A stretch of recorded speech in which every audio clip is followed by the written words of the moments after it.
on the stream. Alright, just...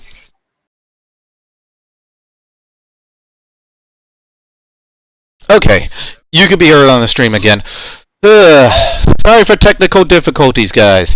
If anybody is out there, it's getting harder and harder to breathe. So... Yeah, at least our stream is kind of starting to feel like the way the world feels, the apocalyptic world, because good God, there's always so much doom and gloom out there. Well, like I said, I was reading... Yeah, honestly, there is a lot of doom and gloom, and I read Man-Eaters, and that made me the gloomiest. I'm just gonna keep going there, because apparently... Because, oh God. Yeah, it's a comic you can tell that was made, like, before the whole COVID-19 thing. Really? Well, let me explain, and this is going to be fun times for you. Okay, so you know how one of the biggest issues right now is public safety and, like, disease control and prevention? Uh-huh. This entire comic is literally about a made-up disease that's controlling the entire populace to make you believe that they're going to turn into werepanthers.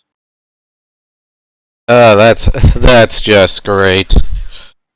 As you can see, this was made before this whole thing happened. If this was made during this whole thing, it would be called dumb, because it's like, you know, it's disease prevention at this point. Like, you can't really avoid the topic, and trying to say that that it's a government conspiracy, right? It's disease control right now is in a different place than it was a couple months ago. I'm sure in, like, maybe a year or two. Oh, hey, someone actually is in the chat, by the way. Oh, hi, Lynn. Yep. So... Yeah, she's cool. Oh, that's cool. Anyway, I read Man-Eaters, and I'm just like, fuck this comic so hard. The plot doesn't make sense. It also somehow is a 12-issue series with 3 filler issues. Oh, yeah. Like, you don't understand how bad it is. Like, these filler issues are like magazine articles about the world, and they don't do anything to advance the plot. It's just ad parodies.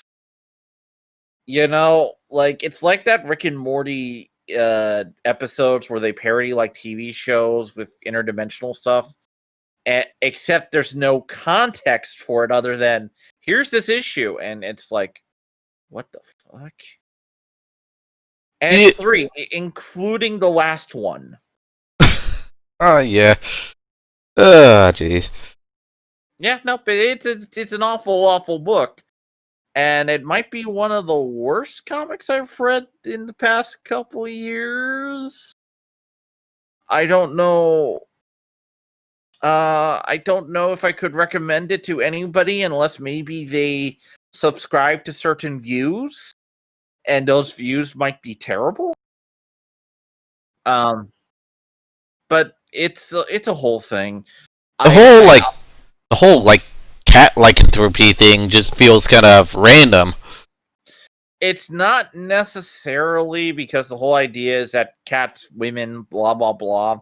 There's a connection there at the very least. And, like, there definitely is, like, I wouldn't call it necessarily random. The problem with the book is that it's a very underdeveloped world. And it really is, it's meant to be like a metaphor book. And the comic, to an extent, was also sold as a horror, you know? Yeah, you got werepanthers. Yeah, but it's the brand of feminist horror that I really don't like.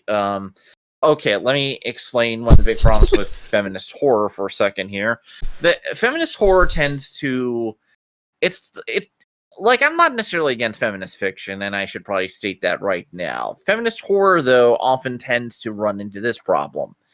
It's empowering, and it's not really about living with fear or dealing with fear of monsters. Oftentimes, the monsters are actually the good people, and they're just destroying patriarchy, misogyny, all that jazz. They're not really like it's that whole thing where basically, oh, it's horror, but the monsters are not monsters. They're meant to like, oh, look at how society is treating these people. I'm like, okay, look, yeah, look, if you're gonna do it, it should probably be society as the monster, and like I said, feminist horror is not about fear, dealing with fear, or even asking sometimes what fear is. Sometimes it's a Well, weird thing. well, part of the problem Now, is that it conflicts because they have to make the characters empowering, but horror stories are supposed to have the characters disempowered.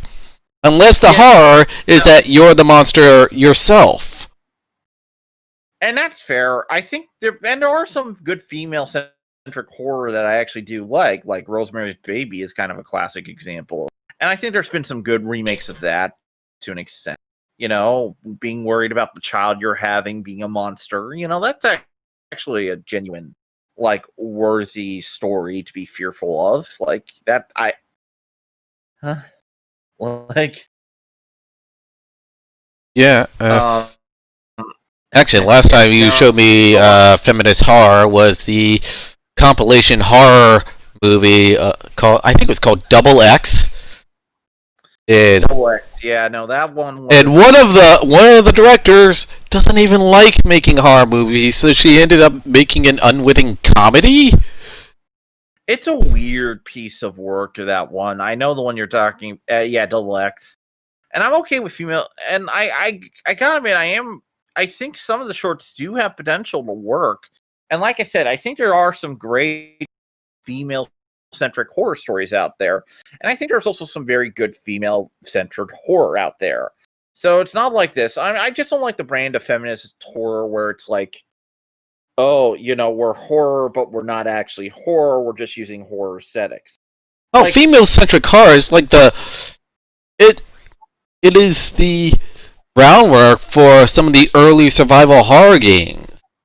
There's a reason why some of the most iconic horror protagonists was Jill Valentine, or even Heather Mason in the later Silent Hill games. Actually, one funny things about, like, now that you make me think about it, one of the reasons that one of the reasons why, like, the first two Silent Hill games had protagonists be male was because it was actually rare to have a disempowered male protagonist in horror at that time, which it sounds weird, but that's what they decided to use to be stand out, actually. So it's like, well, okay, fair enough. It's good to try new things. It's good to try and move from, well, when John, like, I always say... Well, part of it is the difference of... I mean, I went over this in an earlier video somewhere, where it's like the difference between horror of invasion and horror of being invaded. I mean, in Resident Evil, I mean, it's horror of being invaded. So, generally, I mean, even though you could choose between male and female protagonists, but most people remember Jill Valentine, and it's mainly because she fits in better with the kind of atmosphere and setting of being alone in a house that's being slowly taken over by monsters. Whereas in the Silent Hill series, it's more or less horror of invading something where you're kind of alone entering an environment that is hostile towards you. Mm-hmm. So it's like you're the invader in that scenario. So it almost makes more sense for it to be a guy doing that, because it's usually guys have to deal with that kind of horror where they go off and they enter places where they are not welcomed. Well, yeah. A good example of I guess, like, one aspect about it too is, like, honestly, one of my favorite ones. It doesn't also necessarily mean horror can't have comedy. One of my favorite horror films, technically, is actually American Werewolf in London. And that's horror-esque comedy to an extent as well. Thanks, Lynn. Bye. She just left. Aw, that's so bad. Okay, but honestly, but you know, I do love me my American Werewolves in London. That's a good film. That's a good horror film. And I thought I would actually tackle the subject well, mostly because the horror comes from the degradation and knowing you can't stop and having to worry about doing something to protect other people. There's an actually really good horror aspect there. Even though, like, at times it's funny, it's snarky as hell. The theater scene with all the ghosts is pretty fucking hilarious. But it's a good film, honestly, and I like it a lot. But that's what I mean, is that it actually does contain enough horror elements that it works as a horror film. And it's not like it has to be Young Frankenstein or, that Young Frankenstein's a good film and it's a good spoof, but it's not a horror film, It's horror centric, and I guess it talks about horror, but it's not a horror film. Well, it's a spoof of a horror story. Yeah, of course. Which which I find funny because Mel Brooks also helped make one of my favorite horror films of all time, The Fly. Yeah. And that is definitely a horror story, science fiction horror, but it's still horror, I would say. The monster is but yeah, no, like it's. I feel like horror, feminist horror, and I wish that like when feminists talk about horror, they don't just use, oh, it's about, society and how women are attacked and we're gonna take it down. Like, you're just writing revolution fiction, it's just you're using horror monsters for it. And that's not what I'm into with horror. When I want horror, I want something that actually frightens me. Like, Hellboy's a good example of horror that I would not say is always frightening. Some Hellboy stories are scary, but Hellboy's an action Jack Kirby monster fighting story at the end of the day. More Godzilla kaiju-esque fun than, like, say, any of Silent Hills or any of that stuff. Well, that's it. Yeah, again, it's like these guys, they want to write stories that are empowering to themselves, but horror is all about you being disempowered. In fact, horror stories tend to have very, very bad endings. Things just don't go well for the protagonist. Yeah. No, it doesn't usually go well sometimes, and it usually kind of sucks, but it is what it is. I am, like, it really depends on the stories too. I also like when horror stories can make an ending that's a little unpredictable than just the sad ending or the happy ending. Like, I like when they can do a lot of different stuff. Well, a lot of times they're cautionary tales. I mean, that's where they originated. Yeah, like, I like a good example of one series I've never been really big into is the Final Destination series. Oh yeah. Mostly because I find it to just be, it's not really a cautionary tale. It's more like, oh, let's see how these people can die, and it's a meat grinder movie. That's what I like to call it. Yeah, it's more or less you can't escape fate kind of movie. Yeah, and that's a fair enough moral. But I like something like The Ring, where it's like, you have the chance of getting out of this, and there's that little suspense about it, and like there's rules and weaknesses. I like that more than anything else. Or Ringu.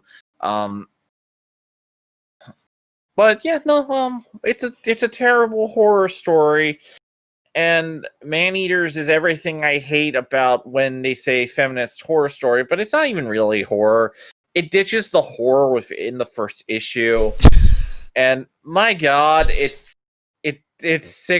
12 issues of pain injected into my veins, upon which I have to think about each and every panel and isolate it in my head to deconstruct it to the point where I can name every single atom. Oh yeah. I don't know where I was going with that, but that's how I feel. The big thing about it is that since the comic doesn't know what it wants, it tries to deal with so many issues, and it just does it something. So if you want to remember who wrote the comic specifically, it was the one who did the Mockingbird comic with Ask Me About My Feminist Agenda. Oh, that one? Yeah, that's the same writer. Yeah. So right now she's not in the best of shape because at the moment she's in that phase of comic book audience where she basically has no fucking audience. Let me tell you this.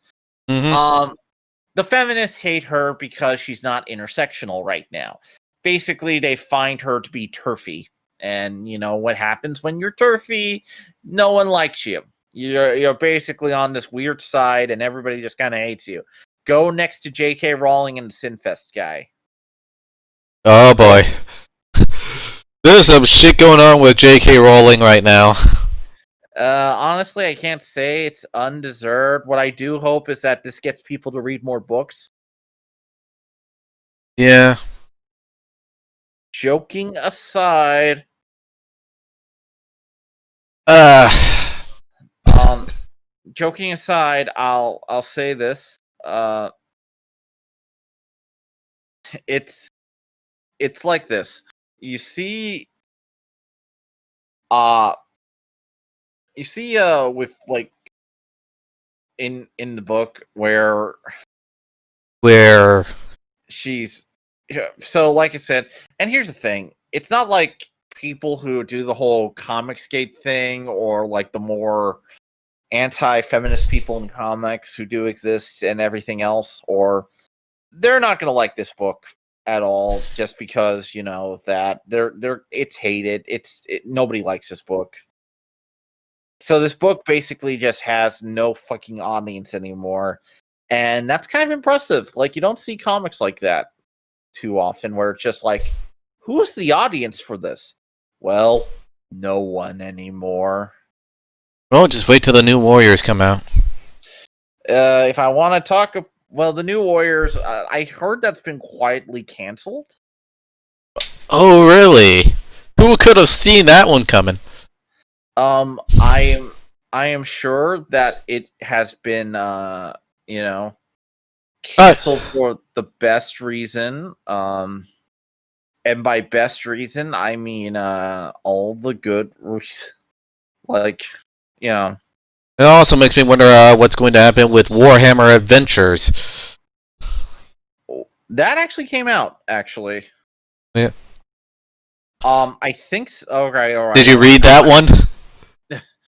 I'm gonna look up the 1D4chan article on it. That's probably gonna tell me more than anything else at this point.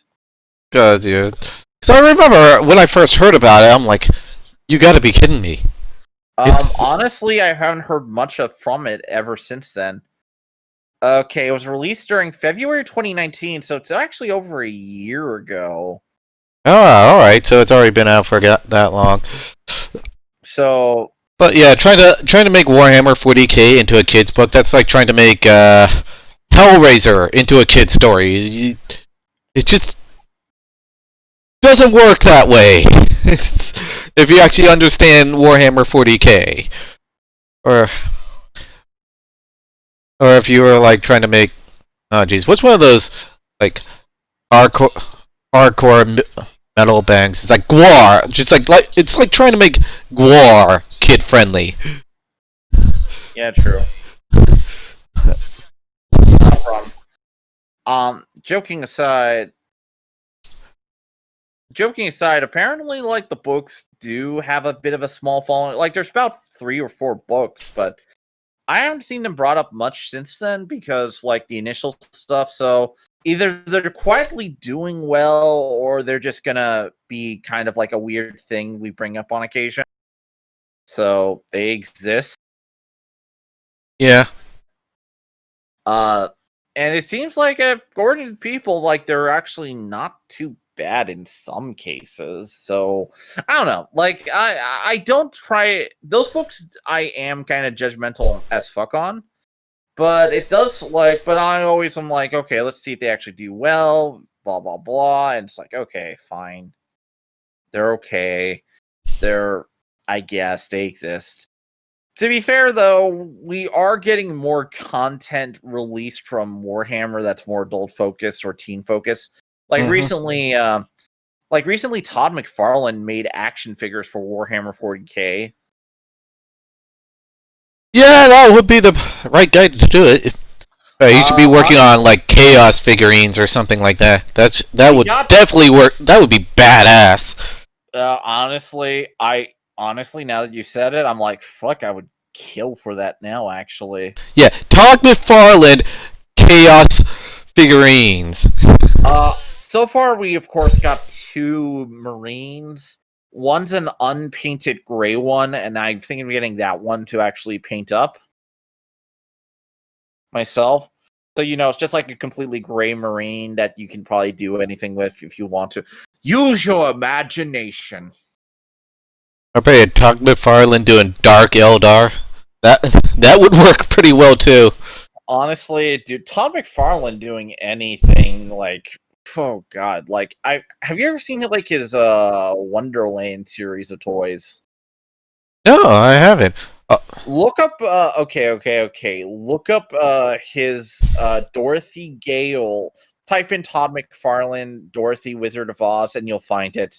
It's a piece of work. And by work I mean okay. Wow, Todd, you were kind of horny with this one. What is it? Todd McFarlane and Dorothy. Yeah, type in that. That should probably show you it. You'll probably recognize it within the first image or so. Yeah, I'm just gonna check it on my phone real quick. I gotta put it on screen yet. Oh.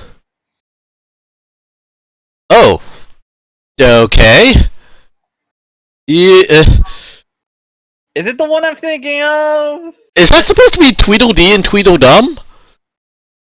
Probably. Why is she being pulled by two? Yeah, I'm just going to quickly describe this. Dorothy is apparently wearing a corset, lingerie, a belt for a bra, blindfolded, with her hands tied behind her back, being led by a midget with horns riding on top of another midget wearing like leather straps. Yep, that's the one. She's got platform shoes and a single stocking. This. Okay, McFarlane. Well, you never cease to impress. This is why I think he should do Dark Eldar as well. This is some erotic and also disturbing material. Yeah, no. Oh yeah, Warhammer Adventures. Good luck trying to make the Dark Eldar kid friendly. Yeah, no. I have to look up to see if they actually even touched them. I'm kind of curious now. But my joke stance is that, hey, we have ourselves some nice looking content here from. But yeah, Todd McFarlane did did entire range of action figures called The Twisted World of Oz, I believe this figure set was called. Oh, well, that should be great. So there's like a scarecrow, a cowardly lion, a tin man, and a couple other things. I think there's about 6 figures. So if you want to look them up, they're pretty interesting in terms of action figures. Classics, if you will. Yeah. And so again, they're enjoyable.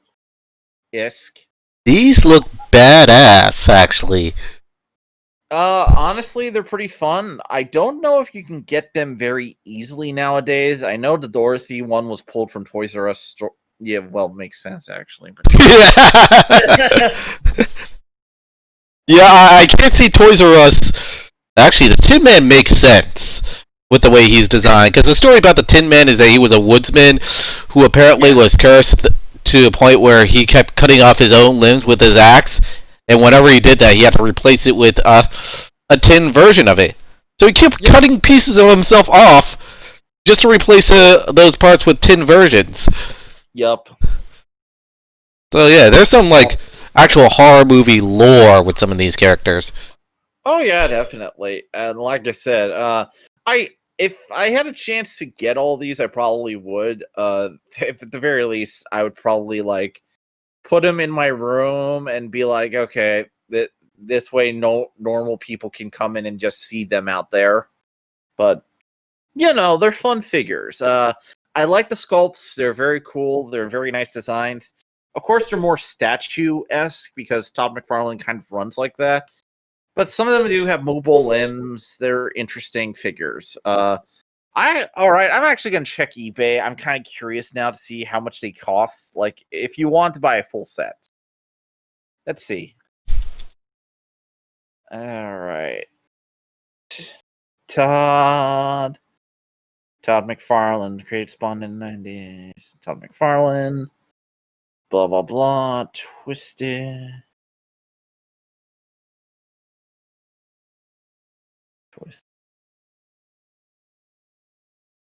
World. Let's see. Jeez. Wow, these actually do have retained value. Yeah. Give me a sec. Well, definitely the Dorothy has. She right now the lowest I see her for is about 219. Uh-huh. I was just curious, like, Jesus. Oh, this is also signed by Todd McFarlane. So maybe... Oh yeah, here's the Dorothy picture I found. It's like, yeah, this. Although this one apparently she's got a skirt, so. Yeah, you can actually remove the skirt. Yeah, don't worry, she's got panties on. But yeah, that's Todd McFarlane style, complete, iconic Todd McFarlane. I own a lot of it. I own a lot of his Spider-Man work and a lot of his Spawn work. So yeah, one of my definitely one of my favorite artists of all time. But the other figure, okay, never mind. Apparently that was the 12-inch one. The regular one you can get for about $30 or so. You can actually get this for not too bad. Jesus Christ, these figures, man. What a weird world. Okay. Hold it. These What'd you find? Facts. I'm just checking to see if they have lore to them.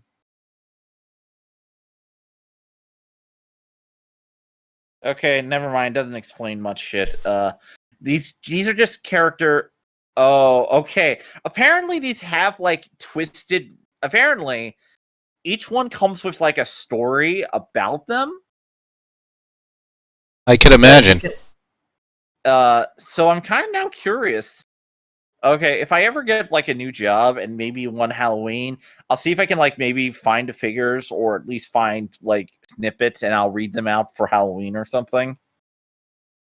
It could be fun. Because honestly, I like a lot of these designs and I'm like, okay, what weird stories has Todd McFarlane come up for these things? Yeah. I wonder. Like, I have to know what horrors of the universe can we figure out from Dorothy, the Bondage Queen? Or I think she'd be like the bondage sub. That's fair. Like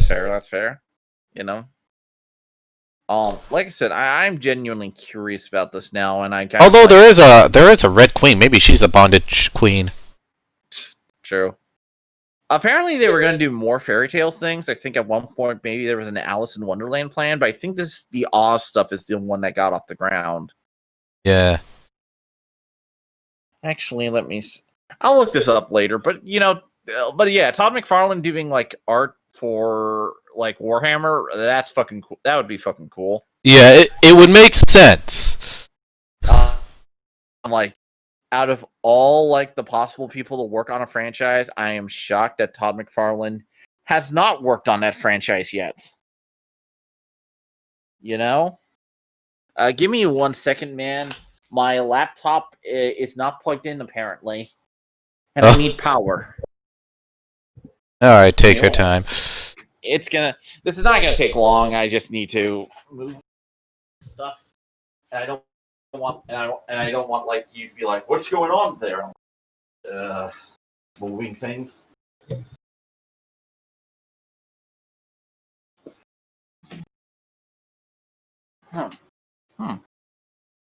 Yeah. What the fuck? Why? Why is the lion ripping his guts out? Because he's too I don't know, actually. We clearly have to read the deep lore of Oz to figure it out.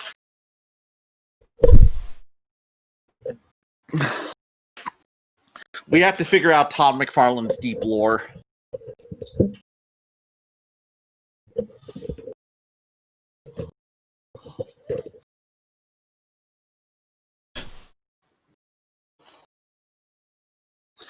You know. Because, holy crap. But, yeah, like, I have no idea what type of, It's like the lion suffering from leprosy or something. I don't know. It could be, like, representing, like, that whole thing where he's stuck in, like, the field and shit. I think I get it now. Because he lacks courage, he lacks guts. Oh, wow. Now I have to figure it out. Jesus Christ. So, but you know, it is what it is. Oh, yeah, like, I don't have guts! Yeah. That is actually kind of clever. On the nose, but clever. Yeah.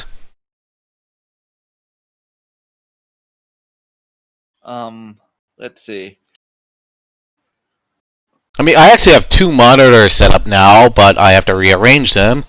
I'm waiting to get my gaming PC back because I think it ended up being damaged from heat. So it needs repairs. Oh, that could happen with gaming PCs. I mean, if you don't get them, like, cooled enough. Yeah, I will admit, but one thing with my issue is that I did get a warranty on mine. So I'm not as badly hurt by it as other people. Thankfully, because this happened within the first 2 months, so they're just sending it to the factory to get repaired. If I don't get it back, I'm gonna have to talk to them about, like, well, what are you gonna do to fucking replace it? Yeah. I mean, sucks when your PC kind of gets damaged. Well, yeah, it was a really nice one too. So I hope to get it back in the next couple weeks. We'll see.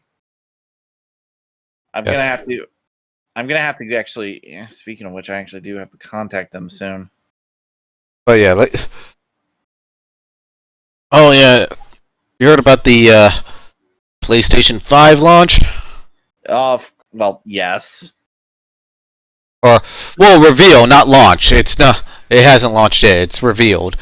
So they've shown quite a few games on it, and there's only one game that caught my attention, and that was Abe's Odyssey Soulstorm, which I don't know if it's gonna be a sequel or a remake of Abe's Exodus. I could see it going either way, or maybe it's like half and half to an extent. You know, maybe like it's a remake, but it has a bunch of new content. Yeah, I mean, I was surprised. I mean, I thought that series was dead for a while. No, there's been rumblings about it coming back. I know there was issues with because I believe Microsoft at one point purchased the Oddworld team, but I could be wrong on that one. I'll look it up, honestly. It's not that hard, but I do know, like, they were not in the best shape for a while. Yeah. Let's see. I mean, best of luck to them. I mean, I enjoyed the Oddworld series. Yeah, the Oddworld inhabitants. Okay, apparently they were. Alright, Then they have Ghostwire, which looks kind of cool. And then they have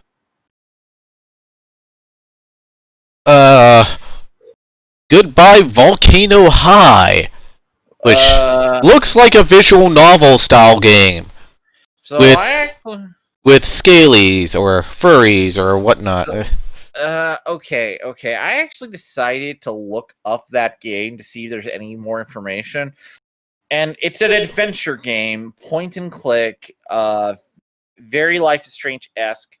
And if you didn't realize it, yes, it is queer because, it's we have to make sure people know about that.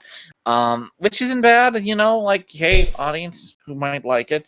But my god, everybody I know, unless you're a furry, is making fun of that game. Oh yeah, Goodbye Volcano High. Well, one, I made fun of it by basically being like, oh, look, the metaphors are going to be about how the end of an era is like the end of high school. Ha ha ha ha. I get it. The extinction event is like, in all seriousness, it's a rather on the nose game, I feel. And I'm not just talking about the blue chick's nose.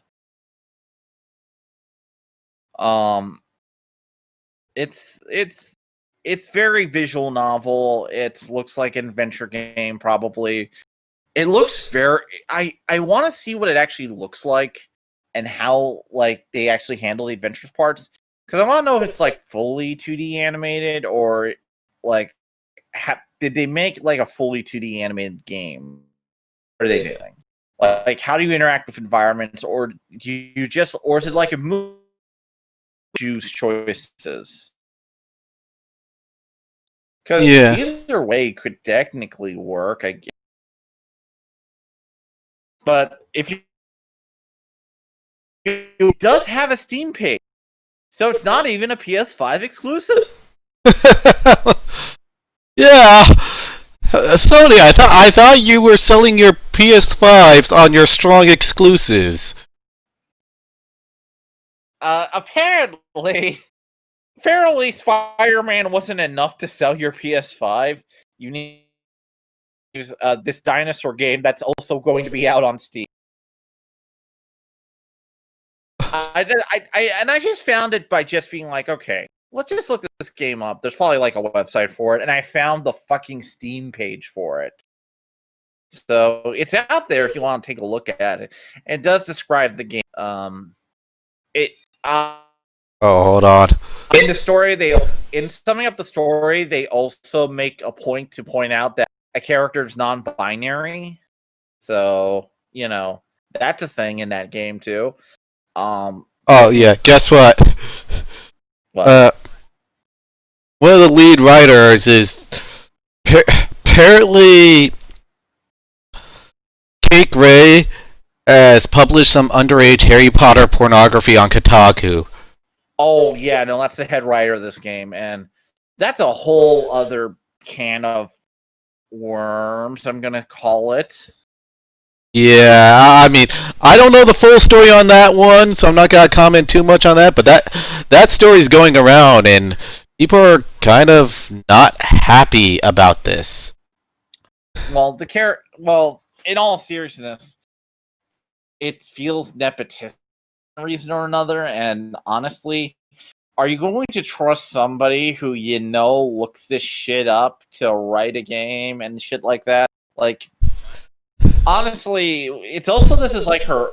I think it's like, all right. Can you look up her name? Has she worked on other games before? Well, let's look into her backstory. Let's figure out, do we want to trust her with this game? All right, you looking her up or so? Well, what's her name again? Kate Gray. All right, is that with an A or an E? E. K-A. Oh, Gray? That would be Gray with an A. I just figured I'd ask. Gray. Okay, she doesn't even have a freaking Google. Okay, Kotaku UK, the Guard. Okay, all right. Let's see. I think I found her. Okay, yeah. I found her Twitter, and she's checkmarked. So Doesn't surprise me. how the fuck do you get checkmarked? How many dicks do you have to suck? How many dicks do you have to suck to get that? I just have to ask. Probably a lot of Fuda furry dicks. That's fair. And not even Christine Love is checkmarked. And I would expect her to be checkmarked like crazy, but no, apparently Kate Gray, the person who's only wrote this game, is checkmarked. Okay. It's like, and that's the thing. There's like very few games actually stood out to me. I think there was like there's a horror game coming out for PlayStation 5, which What's that one called? Something or other, resurrection or something. You know, the one where you constantly die and it's like new planet or something. Yeah, it's I don't remember, but yeah, you're on an alien planet and you just keep resurrecting and the planet changes. So congratulations, PlayStation 5, you've discovered what a roguelite is. We'll see what happens. Like, they've had roguelikes. I mean, Rogue Legacy I played on the PS5. Yeah. Well, PS4, PS5 is not out yet. Maybe we'll see. We'll see. Yeah, we haven't even gotten to the whole reception of The Last of Us 2 yet. I mean, I've said my piece on it on an official video, albeit one I probably could have done a better job on, but I've already said. Yeah, I actually have been I actually haven't talked about it at fucking all, believe it or not. Okay, so I'm not a fan of The Last of Us in any way, shape, or form. I'm just a man who looks at things, and sometimes it's like, I know what I'm getting, and I'm just gonna... Oh, right, I forgot to put the monitor back. All right. Continue on. All right. I'm just a man who's like, yo, I'm not into this game. I know what it's about. You're probably going to have to sacrifice you're going to have to make a choice about sacrificing your daughter or saving humanity near the end. And that's what it was. I'm not saying like I'm a genius for guessing the plot. I don't think I am. I just am like, okay, this game's meant to be a dramatic piece, and the ending was a hard choice. I'm like, oh, you have to choose between saving Ellie or the world. Okay, I got it. I figured it out. And you know, I didn't even have to look up a spoiler for that. I just know, like, in dark stories, it's like, you have to make a choice. I'm like, okay, what's the choice going to be for most dramatic potential? That you're protecting her, and whatever's going to have to happen is going to kill her. Okay, cool. All right, you protect her. Blah blah blah. The end. Got it. All right, I'm good. I don't need this game. And that's my experience with The Last of Us 1. Me deciding I don't need this game, and now I'm kind of disappointed. Because I don't have because now I look at the shit show 2 has become, and now I'm like, man, wow, how do you become the last Jedi within 2 games? How? I know, right? It's just, I mean, it's like I said before, this game is focused almost entirely on its cinematics. In fact, I think one person said it best. It's like, it used to be that games use cinematics to bridge between different gameplays. Now the gameplays is used to bridge between different cinematics. Which, if you're gonna do that, I mean, you gotta make your cinematics good. And actually, it gets kind of more insane for a couple of reasons. It's that, and this is gonna sound weird. And this is gonna sound fun. So I was watching one of the Super Best Friends Let's Play. Well, Pat from formerly of the Super Best Friends. I hate saying that, but whatever. Pat, I was watching his stream of it. Yeah. And somebody actually did a calculation on how many hours it took on how much gameplay there is in with the first 4 hours of the game. This is first 4 hours, man. Mm-hmm. I want you to guess. Okay. I am going to say, I mean, at least 1 hour, because it's going to be at least a quarter of gameplay. 33 minutes. 33 minutes. That's how much gameplay is within the first 4 hours. They didn't even. It's not even a quarter of gameplay ratio to the cinematics. Yeah, nope. It's 40 damn minutes. It's 33 minutes of gameplay. Oh, jeez. Neil Druckmann is officially one of those developers. You know, the kind that wishes he was in Hollywood instead of game development. Probably. And I'll say this, looking at the story and looking at how the whole thing is, I decided to actually do my own independent research. Because, look, this is not a game I'm ever going to play for the gameplay. I decided to look at all the story stuff and judge it on that basis alone. So I don't have any opinions on the gameplay. I haven't touched the controller. This is me just talking about fucking story. Okay? All right. We clear? Clear. Yeah. All right. So, the story sucks. Okay, let's talk about vengeance stories and how not to do them. And this is actually a pretty good fucking example of how not to do vengeance stories. Okay. So, first of all, Ellie kills so many people trying to get this character named Abby. Abby, who killed Joel. And my god, if you can... Looking at the whole thing and being honest about it, Joel is a character people like. And here's the thing. You can't have a character kill another character people like for one reason. If you have a character who people adore be killed by another one, that character is basically tainted at that point. They're done. You fuck them up.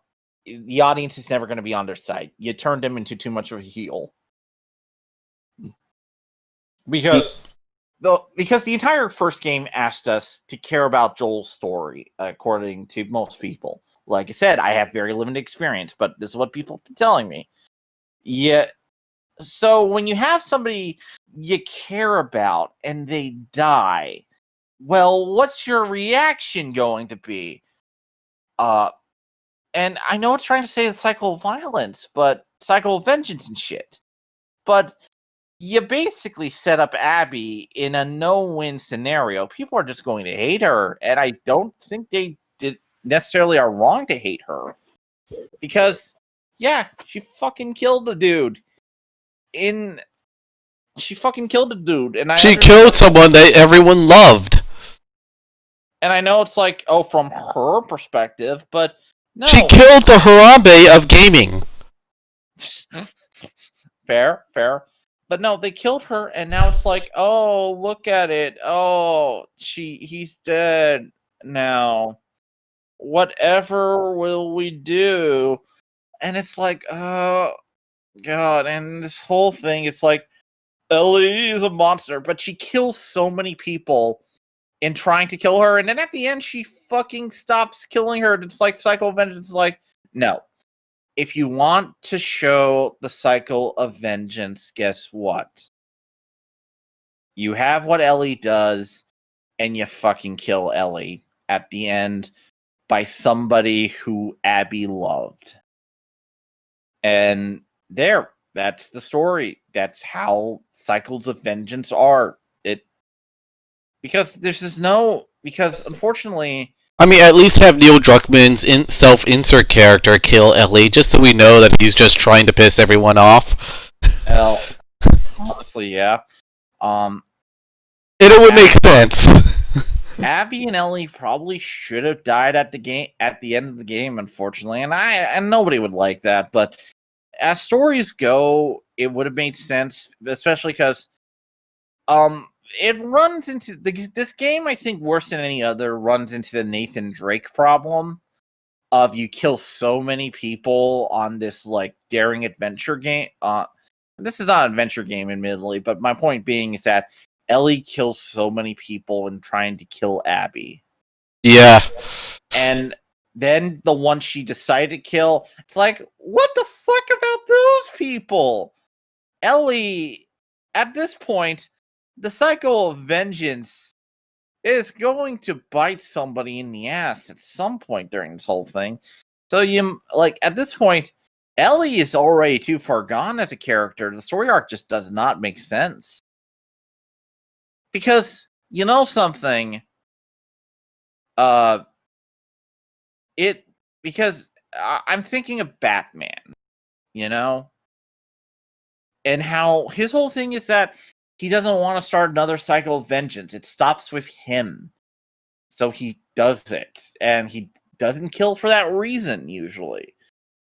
And when I look at that, I'm like, okay, it makes sense. Like, it's a little ish. It has issues, but you know, it makes fucking goddamn sense.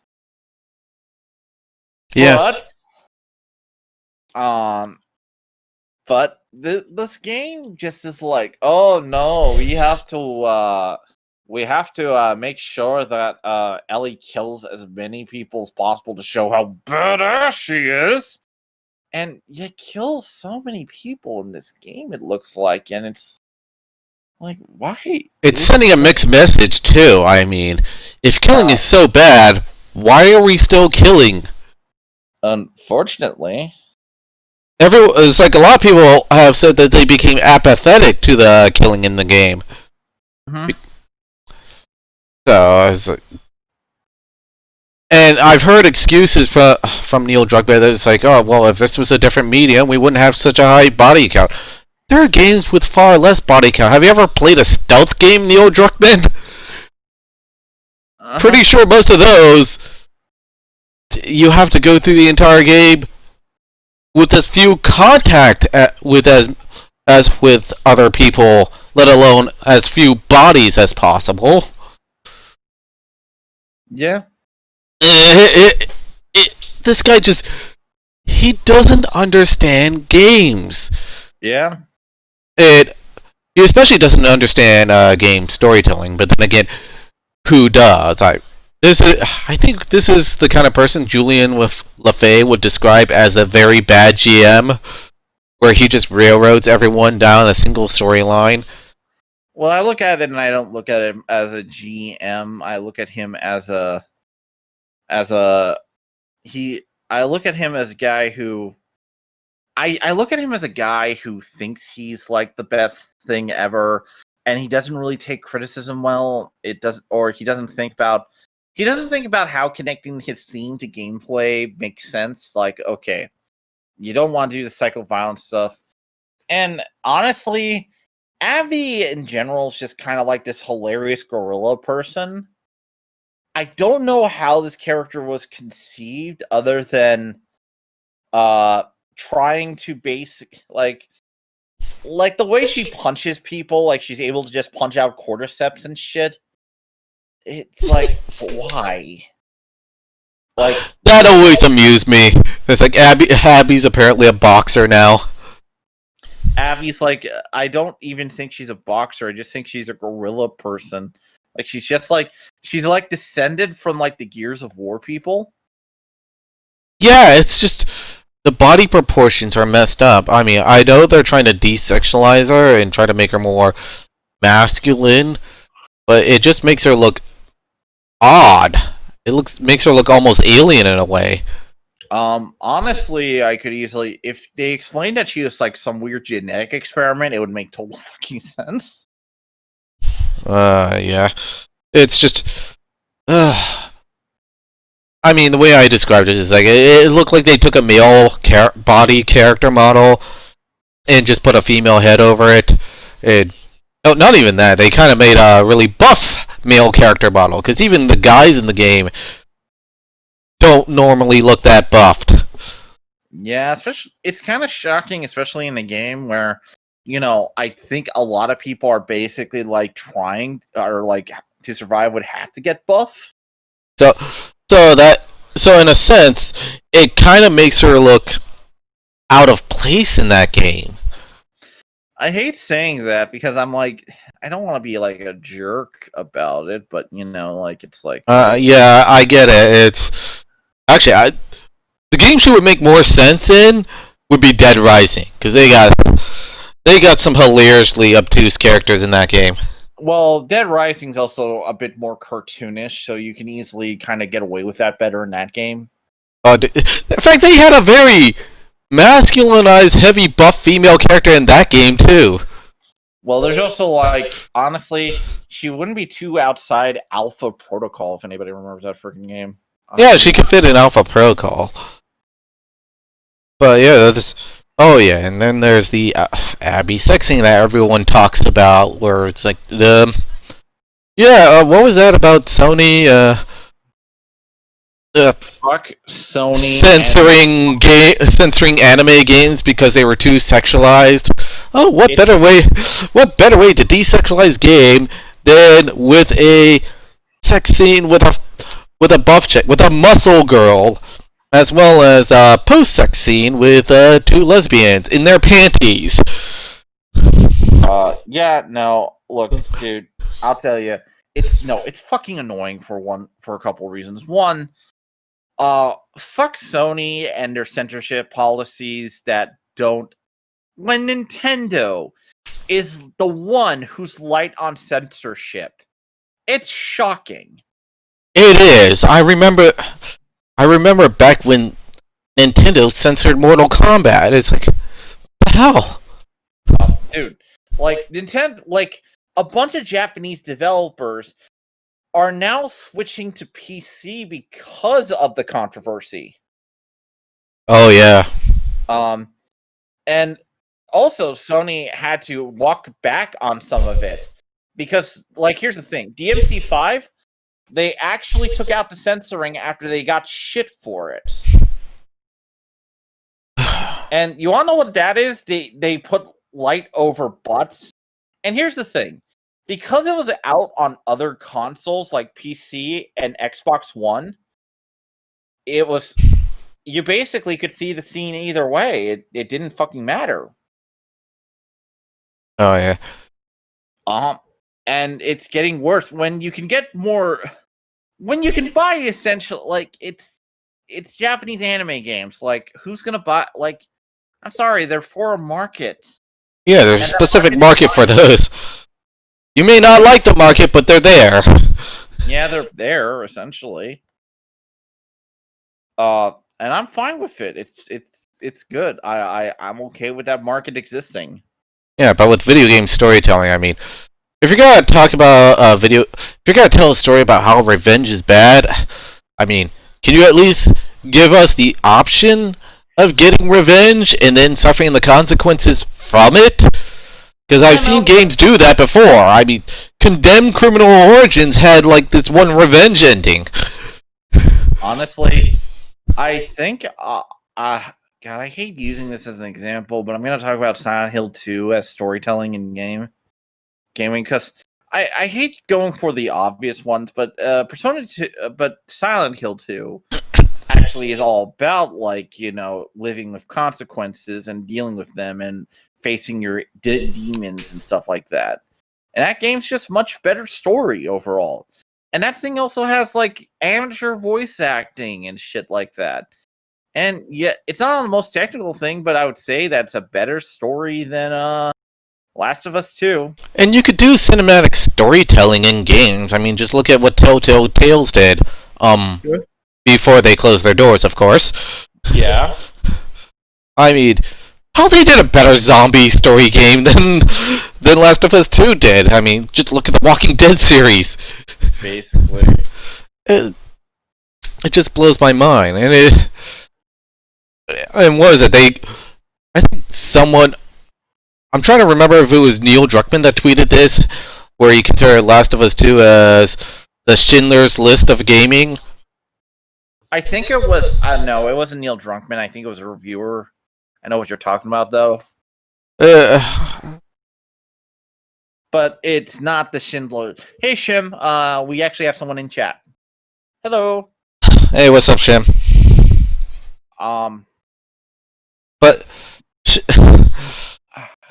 Schindler's List of gaming, I mean, if you want to look for something like that, I mean, look at Frostpunk, look at Darkest Dungeons. I mean, a game that basically, through its mechanics, shows you the the dehumanization of being a corporate overlord in a fantasy game.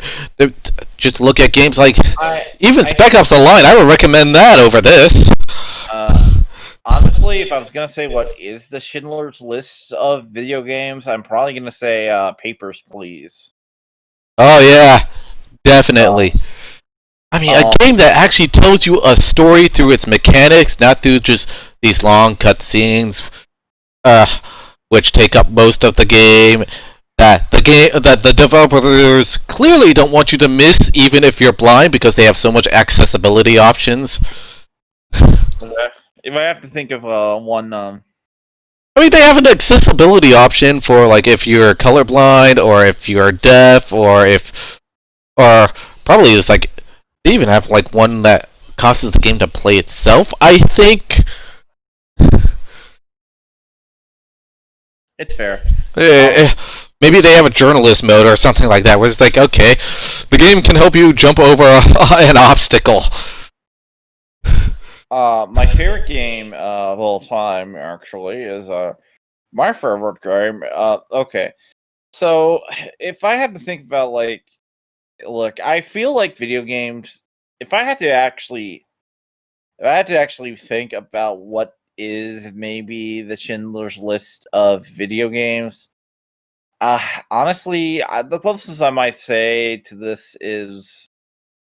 Oh, I think there's a game called like Eye of Behold or like Eye of the Beholder or something, where it's like you're playing as a guy whose job is, or as a superintendent whose job is to spy on his tenants to and report who is acting against the party. Actually, if you want to kind of get into okay. Missile Command is the Sophie's Choice of video games. Oh my god. There you go. A game where you have to choose who you have to save, the city or your own troops that are actually aiming the missiles. A game that is completely endless, where you have nothing but missiles coming at you and you have to fend off every one of them until you run out of missiles and you die. Yep. Like I said, missile. I mean, if you're gonna tell an artistic, impactful storyline, you have to ask yourself, is this the right medium for that? Well, you could probably tell the Last of Us storyline just as a mini series. Look, Mike, I'm gonna say this. It's not whether the story fits the medium, it's how the medium can work for the story. And I think that's one of the reasons why I don't like how Last of Us 2 handle it, because they don't really think of how video games could make the story work. Because, look, let me put it this way. There are very few things that I think only work in their own medium. There are very few movies I think you can't tell in other mediums. Okay. A good example, some musicals are, musicals can be stage plays. But you can't turn a musical into a comic. Like as one example, you know. Like, what do you gotta do? Write sheet notes as word bubbles. I know one comic actually had a mixtape come with it, so that way you can actually read. Oh my god! All right, fair enough. Hey, you know they found a way to make it work. But yeah, I mean, if you're gonna tell an impactful storyline, take advantage of the medium you have. Yeah, like, look, if you wanted to do it, you could easily, and this is why we have good endings and bad endings in games. Yeah. Like, this is also, like, take Hideo Kojima and how he handles Snake in Metal Gear, and the fact that you have the choice on whether or not to kill. Yeah. And you get rewards based on not killing people as an incentive. Like, that's weird. I know it's kind of like bribery, but it's still a thing. Like, you know, you ultimately did it. You challenge yourself. You You did it, Bobby. Congratulations. You know? Yeah. That's just how that game is. That's what it does. That's also why you have non-lethal options in Deus Ex, why people try in that game. And anything else. So, like, there are games that do portray that better because, again, they have non-lethal options. What? Sorry. Oh yeah. But yeah, that's a lot to think about. But anything else on The Last of Us 2? Well, I'm glad. Well, Neil Cuckman is a very nice man. I think. Oh yeah, it is. I think I found a self-insert character. I think it's actually a name tag that says Dr. Uckman. Dr. Octoman. Which doesn't even sound like a good doctor. It sounds like a very creepy, messed up doctor that you should probably not leave alone around children, especially sedated, unconscious ones. Fair.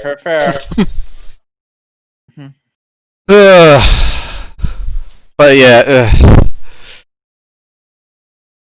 we all knew it was gotta be bad. In fact, I think a lot of fans of the original who refuse to believe the leaks, they are experiencing some hell right now when they're playing this game. Oh yeah. I mean, it's like you get caught up in the hype. You want to believe this is gonna be the best game ever, and all of a sudden you play it, and you're just devastated on how much it sucks. Yeah, that's about right.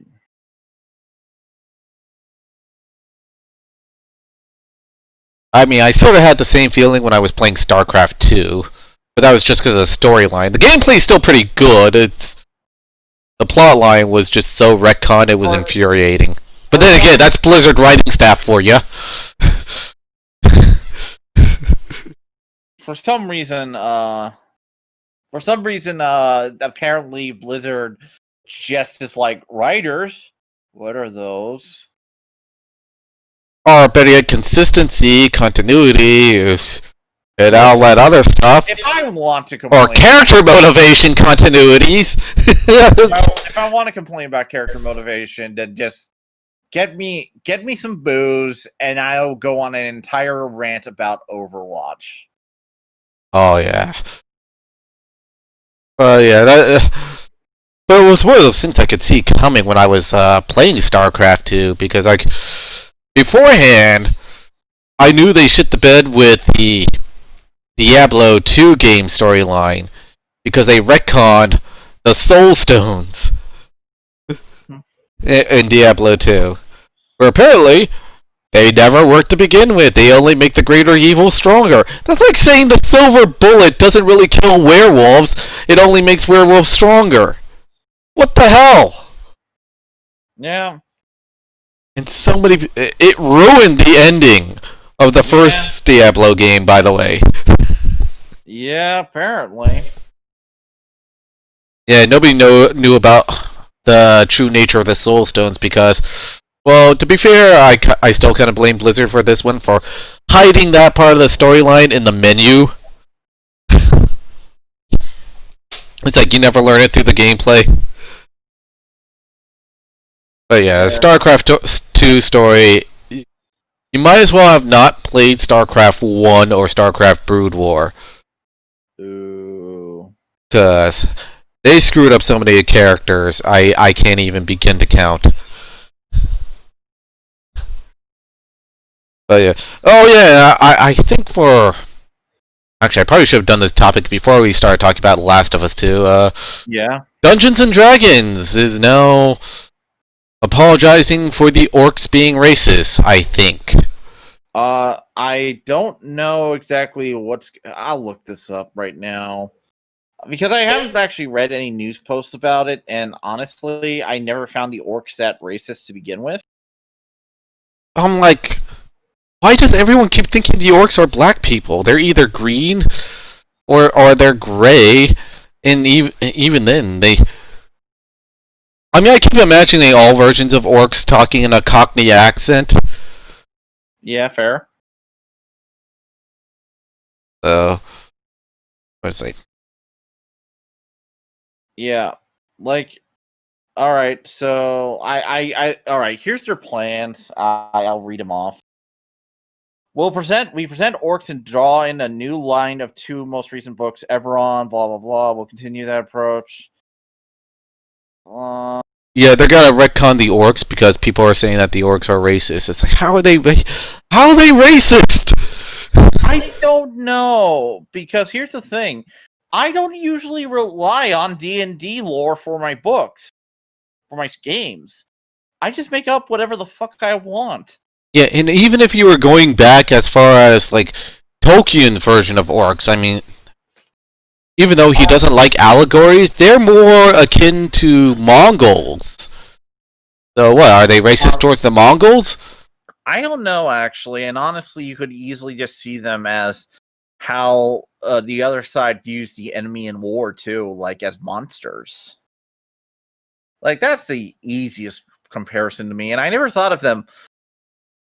When I saw Lord of the Rings as a kid, I never saw black people, ever. Now, when I saw Star Wars Episode 1, I was like, when people were making complaints about Jar Jar, I'm like, okay, I can see it. Yeah, I could sort of see it. Orcs, though, I was like, they're big, green, scaly. I just thought they were lizard monster people. I don't think of black people.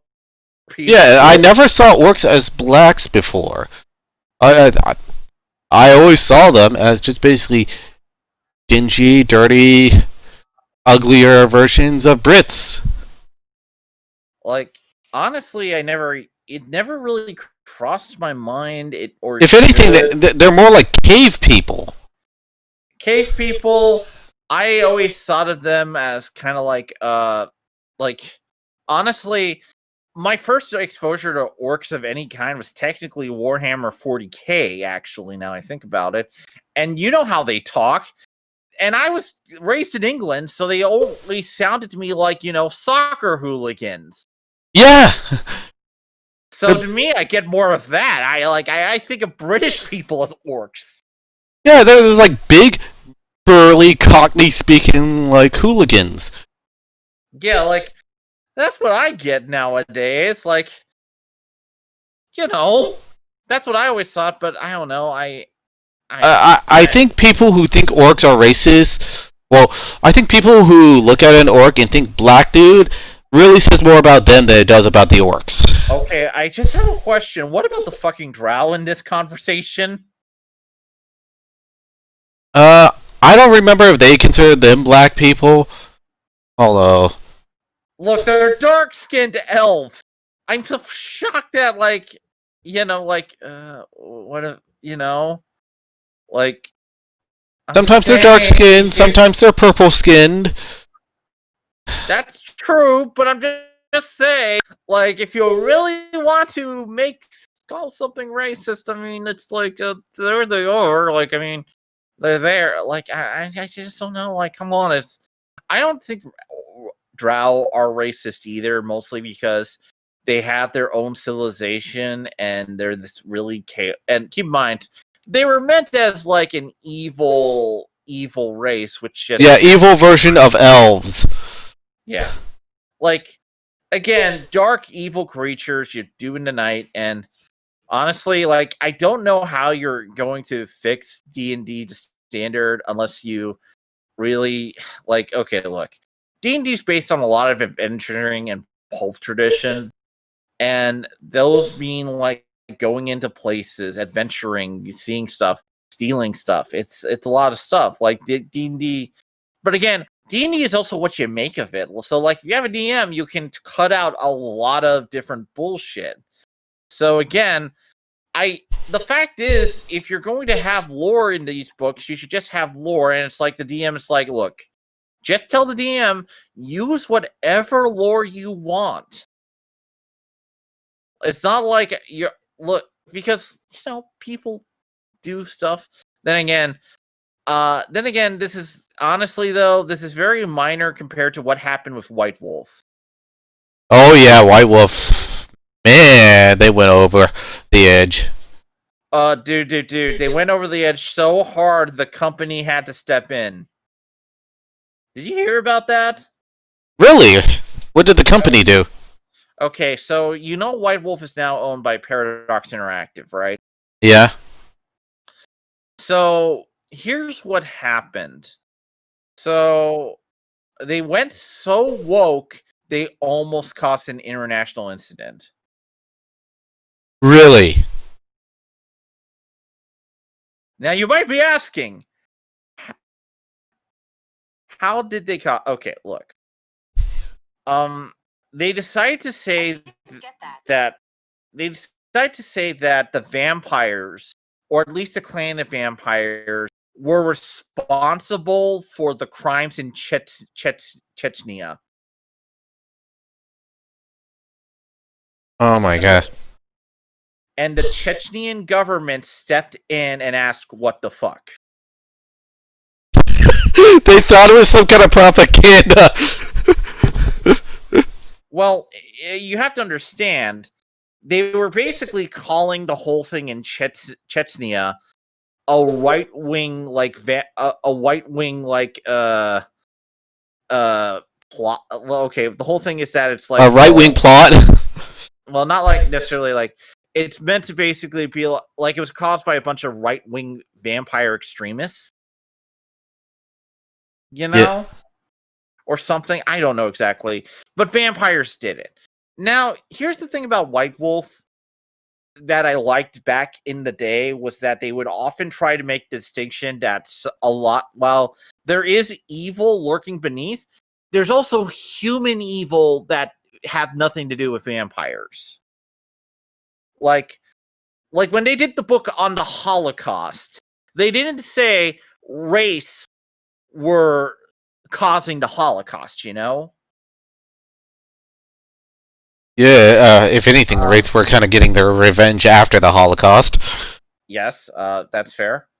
As a Jew, okay, I should probably mention I'm also Jewish in case people are wondering. So, hi, I am of the people. Yeah, and I'm also a black dude. Well, black Filipino dude. I just assume you're kind of everything, Mike, and I can just slot you into different slots at a moment's notice. It helps. Yeah. Sorry, man. Joking aside, no. My ancestors got around. Let's just leave it at that. I respect White Wolf for doing that. I actually have the Wraith book in my collection right here. I have to actually find a Holocaust book, and it's a very good one. It's very horrifying and everything. But yeah, they basically made sure to say that some human evil is just human evil. So it was meant the idea of like, oh, you know, the idea was that this Muslim people were being turned evil by vampires, but they don't believe it. But it's like the Chechens were like, what vampires? Why are you saying this about us? So it caused an international incident. And Paradox Interactive had to step in and be like, you're not allowed to write alone ever again. We have to look at everything now. Yeah, because apparently it's like you nearly caused an international incident. Yeah. So if you think what's happening with Dungeons & Dragons is bad, oof, no, White Wolf fucked up harder, I would say, at this point. And the orc accusation has always been kind of a thing, unfortunately. It's one of those old arguments I hate, like, was J.R. Tolkien racist? And it's like, well, if you look at the interviews, no, he was not. Like, H.P. Lovecraft was racist. There's no doubt about that. Oh, yeah. We have interviews. Now, he has apologized for some views on his life on occasion, but the guy was motherfucking racist as hell. He was a very sick man. But it's also worth pointing out that he also did not get a lot of money for his works. Yeah, so it's okay to like his work. You're not really supporting a racist when you read his stuff. Yeah, it's just that, like, historically, he was pretty bad, but you're not supporting any version of hate to know that. So, like, again, just acknowledge the history and move on. You're not really breaking the mold there for saying it. Like, we know about it at this point. Yeah, if only you could. If only you could say that to the J.K. Rowling fans. It's like seeing. It's like the best way to describe it is like you just told a bunch of 5-year-olds that Santa Claus didn't exist. It also made me wonder, okay, how good is her books really if the only thing people liked about it was they thought she agreed with their politics? Here's the thing. Harry Potter is one of those books that is malleable enough that it almost agrees with anyone's politics. Yeah. You can look at it through a lot of different lenses, and I never thought of Harry Potter as specifically political. What about the house elf thing? And I'm like, look, the house elf thing, like, no, that's the house elf thing is a muddled mess, and it's a little more complex than that in the book. Like, Harry Potter is a fantasy book series, and while it might have some real world stuff going on, I wouldn't say enough where I can basically draw every parallel to something instantly, you know? The Dark Lord is Hitler. I'm like, okay, yeah, there are so many villains based on Hitler. It's like, fuck, who cares? Like he's like evil overlord number 405 based on Hitler. Is he dark side? I don't give a damn. But keep in mind, I am actually a fan of the books. I grew up with them. I have like everything, and I still like them. And look, J.K. Rowling has nasty views that I personally don't agree with. I honestly also think that it's one of those things of just like some people might be over exaggerating a little bit on some shit here and there, but I have not looked into everything. So I'm just like, look, don't take books so seriously, read more, and don't compare everything to Harry Potter houses anymore. That shit's just broken. I mean, you could. There are other fantasy novels out there, or contemporary fantasy novels out there. You don't have to just stick to Harry Potter if you don't like the author or don't want to support the author. You could go to Artemis Fowl. It just got a movie. Yeah, it just got a movie. We don't talk about that. We don't talk about that movie.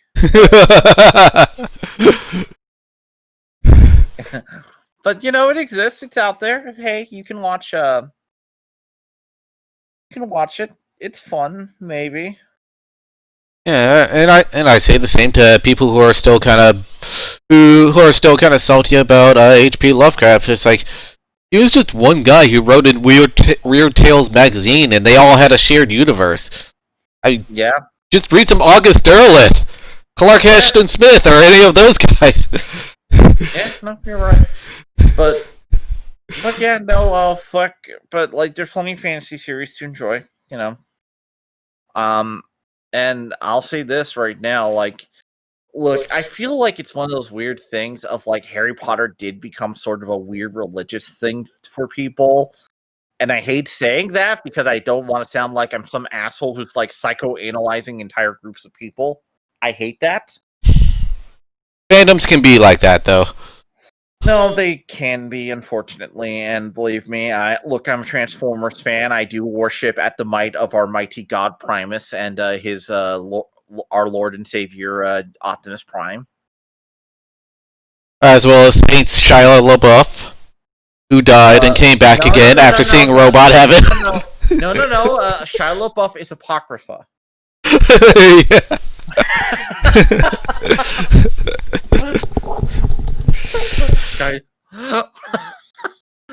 We don't count that. Look, I'm part of the we only talk about the Bay designs and not the movies. We accept them into canon because they can look pretty cool sometimes. But stories related to them are not part of the official canon, in my opinion. Well, there are a couple comics maybe, but everything else we kind of just politely ignore. Now I know there are Bay DVDs. Yeah, AJ, Discworld books are pretty good too. Oh, fuck yeah, Discworld books are awesome. Thank you, Shim. They're pretty fantastic. And you know what? You have like 400 of them. You know, you can get into them and have like an entire thing. Like, yeah, good times. But yeah, no, fuck, but yeah, no, J.K. Rowling, like, I, but we, but yeah, no, like, I'm part of different fandoms, and I'm part of a lot of different fandoms, so to me, this is like, okay, whatever, fucking A. Maybe because Yeah, I'm, it's not the first time an author whose works we liked ended up ended up having views that we wholeheartedly disagree with. actually, that's not the believe it or not, the J.K. Rowling stuff didn't mean as much to me because of one. A creator I actually like got Me Too very recently. Oh, really? Warren Ellis got Me Too'd. You might. Remind me as to what he worked on. He worked on a series called Transmetropolitan. Oh yeah, that stuff. And Planetary was another one, and a bunch of other. Actually, speaking of H.P. Lovecraft, he actually had H.P. Lovecraft show up in a Planetary Authority story. And I'm not going to describe how. I'm just going to say maybe you should read it because I don't want to repeat dialogue from it. All right, I'll look into that one too. But he's a pretty major writer, very inspiring to me, and he's kind of a sex pest. Apparently, which is like, okay, fine, he's a sex pest. No, women who he apparently started dating when they were 19 and 21 are coming forward and being like, Warren Ellis fucked us over, and messages, and people are like, oh, look at him grooming these people. And okay, people, don't use grooming when talking about people who are 18. At that point, it's not grooming anymore. It's more like, you're starry-eyed or being manipulative, which is bad behavior, but grooming is meant for underage people. Not people who are 19 and 20 or 21. Which at that point it's getting to the point of like, they're older, like, come on. But whatever, it is what it is, and I'm kind of sad it's happened, but it is what it is. And Warren Ellis is getting canceled, but it looks like this is again going to end up being a big nothing burger in the grand scheme of things, but we'll see what happens. But yeah, the happenings have been happening. Yeah, I know. Another artist who I also liked his stuff was Cameron Stewart, though I think the allegations are more fair to him in this case. Is mostly because he was dating younger women. One was 16 years old, and that is skeezy, so fuck him. Yeah. But yeah, that's been what's been going on. I mean, I liked Rosemary's Baby, but fuck Roman Polanski. Yes, fuck him hard. Yeah. And look, this is one of the reasons why I'm like, if Hollywood, I don't trust them, considering how many awards they're how much they like sucking his dick. Yeah. But whatever. I think we'll end it there tonight because yeah, let's end it on a dour note. No, we'll end it on something else. At least the memes from The Last of Us 2 have been great. Yes. Well, I'm gonna go out golfing. Good night, guys. Night, man. I'm gonna go drink alone. Have a good one, people.